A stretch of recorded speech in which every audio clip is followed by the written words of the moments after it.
మహాగణాధిపతయే నమః. ఓం గురుభ్యో నమః. ఓం శ్రీమాత్రే నమః. పరమేశ్వర స్వరూపమైనటువంటి జ్యోతిష, వాస్తు మరియు ఇతర అనేకమైనటువంటి శాస్త్రములను మనకు అందించినటువంటి మహర్షులకి నమస్కారం.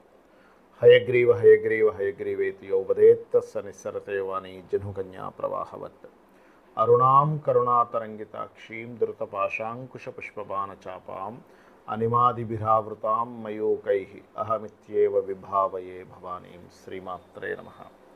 ప్రేక్షకులందరికీ కూడా ఆ యొక్క లలితా అమ్మవారి యొక్క అనుగ్రహం పరిపూర్ణంగా కలగాలని మనస్ఫూర్తిగా కోరుకుంటూ, ఇప్పుడు నేను చెప్పబోయేటువంటి టాపిక్ ఏదైతే ఉందో, చెప్తుంది నేనైనప్పటికీ కూడా చెప్పేస్తుంది సాక్షాత్ లలితా అమ్మవారిగా భావిస్తూ, ఈరోజు మనము ప్రతి లగ్నం వారు, లగ్నం తెలిసిన వారు లగ్నం నుంచి చూసుకోండి, లగ్నం తెలియనటువంటి వారు రాశి నుంచి చూసుకోండి. ప్రతి లగ్నం వారు ఎవరికి రుణపడి ఉంటారు, ఆ రుణపడి ఉన్నటువంటి వాటి మూలంగా వాళ్ళ లైఫ్స్లో ఎటువంటి సంఘటనలు జరుగుతుంటాయి, అటువంటివి ఆ రుణం తొందరగా తీర్చుకునేటువంటి యోగం ఎలా ఏర్పడుతుంది, ఎటువంటి విషయాలు మీరు చేయాలి, ఏవి చేయకూడదు, అదేవిధంగా దీనికి కొన్ని కండిషన్స్ చెప్తాను. అది ఆఖరిలో మీరు వీడియో ఆఖరి వరకు చూస్తే కనుక కండిషన్స్ కూడా వస్తాయి. సో ఇప్పుడు మనం ఒక్కొక్క లగ్నం నుంచి మనం మొదలు పెడదాం. మిథున లగ్నము, మిథున రాశి. ముఖ్యంగా లగ్నం నుంచి చూసుకోండి.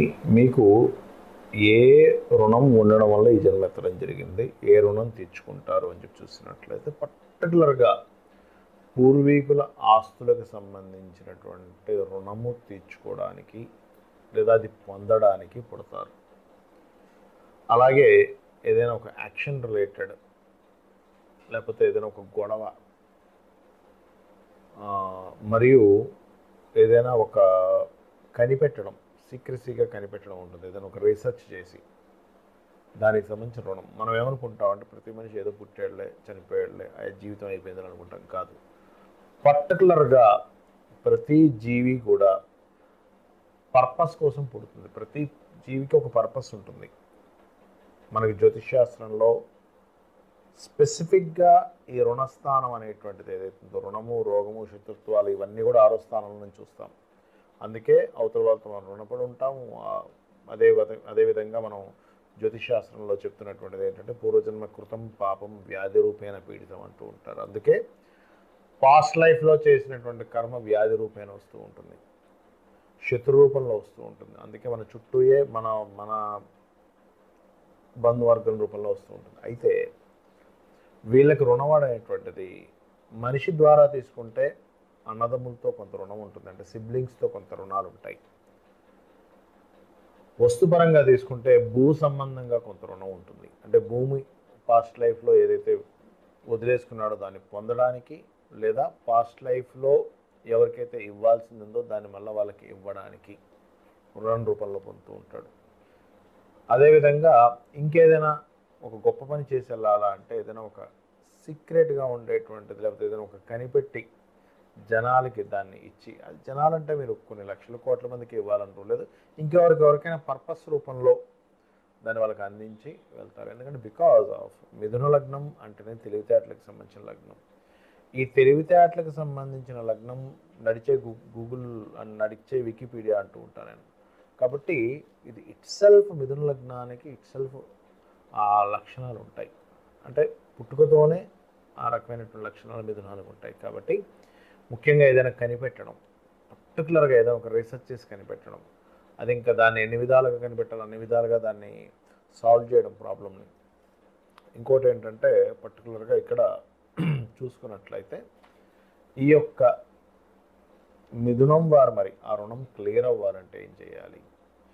ముఖ్యంగా అమ్మవారి యొక్క నామము, లలితా సహస్రనామాల్లో ఏ నామైనా తీసుకొచ్చి లేదా మొత్తం నామాలైనా చదవచ్చు, ఒకటి రుణం క్లియర్ అవ్వడానికి. రెండవది హనుమాన్ లేదా కుమారస్వామి యొక్క ఉపాసన. వీటి వల్ల కూడా రుణం క్లియర్ అవుతూ ఉంటుంది. సర్వసాధారణంగా ఎవరికైనా కానీ అన్నదమ్ములతో బాగా గొడవలు ఉన్నాయి అంటే, మీరు పాస్ట్ లైఫ్లో అన్నదమ్ములకి ఏదో రుణం ఉంటున్నారు, వాళ్ళతో ఏదో గొడవ లేదు, బాగుందండి మాకు అన్నదమ్ములతో అంటే, మీరు పాస్ట్ లైఫ్లో అన్నదమ్ముల ద్వారా ఏదో పొందారు కాబట్టి, లేదా మీరు ఏదైనా అన్నదమ్ములకి మంచి చేశారు కాబట్టి మంచి అన్నదమ్ములు వస్తారు. మీకు గుర్తుపెట్టుకోండి. అంటే అన్నదమ్ములు కావచ్చు, ముఖ్యంగా కుజుడు 6వ స్థానాధిపతి అవుతాడు కాబట్టి. ఆ రకంగా మీకు ఎక్కువగా గొడవలు ఏమైనా జరుగుతున్నాయి, ప్రతి దాంట్లో ఇరుక్కుంటున్నాం అని అనుకున్నప్పుడు మాత్రం మీరు చేయవలసింది ఏమిటి అంటే, గోవులకి క్యారెట్స్ అంటారు, క్యారెట్స్ కానీ బీట్రూట్స్ కానీ, అందులో ముఖ్యంగా దేశీవాలి ఆవుకి తినిపించండి. కందులు దానంగా ఇవ్వండి. రావి చెట్టు చుట్టూ ప్రదక్షిణాలు చేయండి. రావి చెట్టు వేప చెట్టు కలిసిన చుట్టూ ప్రదక్షిణాలు చేస్తూ సర్ప నాగప్రతిష్ఠ చేసినటువంటి సర్పాలు ఉంటాయి, ఆ యొక్క సర్పముల మీద పసుపు కుంకుమ గంధం వేయండి. మీ పూర్వజన్మ రుణం అనేటువంటిది పూర్తిగా తొలగిపోవడం జరుగుతుంది. ఈ రుణం అనేటువంటిది మనం మాట్లాడుకున్నాం కదా, దీనికి మరి పరిహారాలు ఏ లగ్నం వారికైనా సరే గుర్తుపెట్టుకోండి. పరిహారం అనేటువంటిది ఏదైతే ఉందో అది మీరు పాయింట్ నెంబర్ 1 రెగ్యులర్గా చేసుకోవాలి. ఏదో ఒకసారి చేశానండి, ఒకసారి చేశాను నాకు తీరిపోదా అంటే తీరదు రుణం. ఎందుకంటే మీకు పూర్వజన్మల్లో చేసినటువంటి కర్మ మూలంగానే మీ చుట్టూనే బంధువర్గం రూపంలోని, ఫ్రెండ్స్ రూపంలోని, శిష్యుల రూపంలోని, గురువుల రూపంలోని, భార్య భర్త పిల్లలు, ఇంటి పక్కింటి వాళ్ళ రూపంలోని, ఎదురింటి వాళ్ళ రూపంలోని, మీ బాస్ రూపంలోని, మీ యొక్క కొలిక్ రూపంలోనే వస్తూ ఉంటుంది ఆ కర్మ అనేటువంటిది. వాళ్ళతో మీకు తెలియకుండా ఒక మిస్అండర్స్టాండింగో లేకపోతే గొడవ జరుగుతుంది అనుకోండి, అది మరింత పెంచుకోకండి. ఎందుకంటే ఆల్రెడీ మీ పాస్ట్ లైఫ్లో ఉన్నటువంటి కర్మ వల్ల ఇది జరిగింది, ఇందులో పుట్టారు, మళ్ళీ ఇంకా పెంచుకుంటున్నారనుకోండి, అది మరలా ఇంకొక 10 జన్మలకి అది ఫాలో అవుతూ ఉంటుంది మీకు. అంటే ఇంకో 10 జన్మల వరకు మళ్ళీ మీరు దాని రుణం తీర్చుకునే పని మీద మళ్ళీ అక్కడ ఫైట్ చేసారు మళ్ళీ. అలా ఏంటంటే ఒక్క దగ్గర కాకుండా, ఎందుకంటే దీనికే మనకి చూడండి, మనకి మహాభారతాలు లాంటి వాటిల్లో చూపిస్తూ ఉంటారు మనకి, భీష్ముడి మీద కోపంతో నేను మళ్ళీ ఇంకో జన్మెత్తాలి, ఇంకో జన్మెత్తుతాడు. మనకు పురాణాల్లో చాలా వాటిల్లో చూపిస్తూ ఉంటారు. అంటే ఏంటి, జన్మలు ఉండేటువంటి కాన్సెప్ట్ సనాతన ధర్మంలో, మన శాస్త్రాల్లో, వేదాల్లో చెప్పబడింది. జన్మ అనేటువంటిది ఉంటుంది, మనకు భగవద్గీతలో కూడా చెప్పబడింది. మనం దేన్నైతే ఎక్కువగా థింక్ చేస్తుంటామో, అది శత్రు రూపంలో కావచ్చు, మంచిది కావచ్చు, ఆ వ్యక్తికి ఆ జన్మ రావడం జరుగుతుంది. ఎక్కువ దేని థింక్ చేస్తాము, ఎక్కువ దేని గురించి ఆశపడుతూ ఉంటాము, ఎక్కువ దేని గురించి పోరాడుతుంటాము. కాబట్టి ఇప్పుడు మనం చెప్పుకున్నటువంటి కాన్సెప్ట్ ఏదైతే ఉందో, ఈ రుణానికి సంబంధించిన కాన్సెప్ట్ ఏదైతే ఉందో, ఇది క్లియర్ అవ్వాలి అంటే ఇప్పుడు నేను మీ రాశిపరంగా ఏదైతే రెమెడీ చెప్పానో దాన్ని మీరు ఎంత చేస్తే అంత రుణం క్లియర్ అవుతుంటుంది. అందులో ప్రధానంగా గోవులకి ఏదైతే తినిపించాలని చెప్తుంటానో అది గోవులకు తినిపించడము. ఉదాహరణకి ఏ పెసలో దానం ఇవ్వమని చెప్పాను, గోవులకి ఆకుకూరలు తినిపించడం. ఏ గోధుమలో దానం ఇవ్వమని చెప్పాను, గోధుమ రవ్వ గోవుకు తినిపించడం. అదేవిధంగా ఉదాహరణకి గురువు బాలేడని చెప్పి శనగలు దానం ఇవ్వమని చెప్పాను, శనగలు తినిపించకుండా ఆ ప్లేస్లో మీరు ఏం చేస్తారంటే గోవుకి అరటి కాయలు తినిపించండి. ఒక్కోసారి శని ద్వారా వస్తుంది రుణం, అంటే శని గ్రహం ద్వారా రుణం వస్తుంది. అలాంటప్పుడు తెల్ల నువ్వులు దానం ఇవ్వమని చెప్తాను, కానీ గోవుకి నువ్వులు తినిపించకూడదు. అలాంటి సందర్భంలో మీరు చేయవలసింది ఏమిటి అంటే గోవుకి బెల్లము తినిపించాలి. ఆ రకంగా పదార్థం అన్నీ కూడా గోవులు తినిపించకూడదు.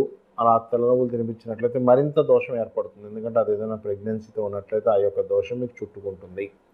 కాబట్టి ఈ యొక్క అంశాల్లో ఈ జాగ్రత్తలు తీసుకోండి. అదేవిధంగా తండ్రి రూపంలోనో, కొడుకు రూపంలోనో, కూతురు రూపంలోనో వస్తుందని చెప్పానండి మీకు కర్మ. వాళ్ళు మీ పట్ల ఒక రకమైన బిహేవియర్ చేస్తుండొచ్చు. ఇప్పుడు మీరు అర్థం చేసుకోవాల్సింది ఒకటే, ఓకే ఇది పాస్ట్ లైఫ్లో నేను చేసినటువంటి కర్మ, అంటే మీ ప్రమేయం ఏమీ లేకపోయినా కూడా వాళ్ళు మిమ్మల్ని వెతుక్కుంటూ వచ్చి ఇబ్బంది పెడుతున్నారు అంటే సంథింగ్ పాస్ట్ లైఫ్ కర్మ ఉంది అక్కడ. అదేవిధంగా దాన్ని తగ్గించుకునేటువంటి మార్గం మాత్రం 3 మార్గాలు చెప్పారు జ్యోతిష్ శాస్త్రంలో. ఒకటి సూర్య భగవానుడి యొక్క ఆరాధన, లేదా మీ పంచమాధిపతిని ఆరాధించడము, లేదు రెండవది లలితా సహస్రనామాలు లేదా విష్ణు సహస్రనామాలు, ముఖ్యంగా లలితా అమ్మవారి యొక్క ఆరాధన నిత్యము చేయడం ద్వారా రుణం క్లియర్ అవుతుంది. అది కూడా మెడిటేషన్లో మీరు శ్వాస మీద ధ్యాస పెట్టి ఒక నామం, ఒక లలితా సహస్రనామాలు అవుతూ ఉన్నాయి. ఓం శ్రీమాత శ్రీ మహారాజ్ని శ్రీమత్ సింహాసనేశ్వరి అయినప్పుడు శ్వాస తీసుకుంటూ ఈ భాగంలోకి మీరు తీసుకుంటున్నట్టుగా భావిస్తూ ఉండాలి, మళ్ళీ కిందకి వెళ్తున్నట్టుగా భావిస్తూ ఉండాలి. అప్పుడు ఏమవుతుందంటే మీ కర్మలు తొలగుతాయి. షట్చక్రాలు ఎప్పుడైతే యాక్టివేషన్ అవుతాయి కర్మలు తొలగుతాయి. అదేవిధంగా మీకు దగ్గరలో ఆలయం కానీ ఏదైనా ఉత్సవాలు కానీ జరిగేటప్పుడు మీ వంతు సహాయం, ధన సహాయం కాదు, నేను అనేది. మీ వంతు మీకు చేతనైనంత ఏదైనా అక్కడికి ఒళ్ళు వంచి ఏదైనా పని చేయడం, అక్కడ ఏదైనా క్లీన్ చేయడం ఇలాంటివి చేస్తే కూడా మీ పూర్వజన్మ కర్మలు తొలగుతాయి. కర్మ తొలగితేనే మీ యొక్క రుణం తీరుతుంది.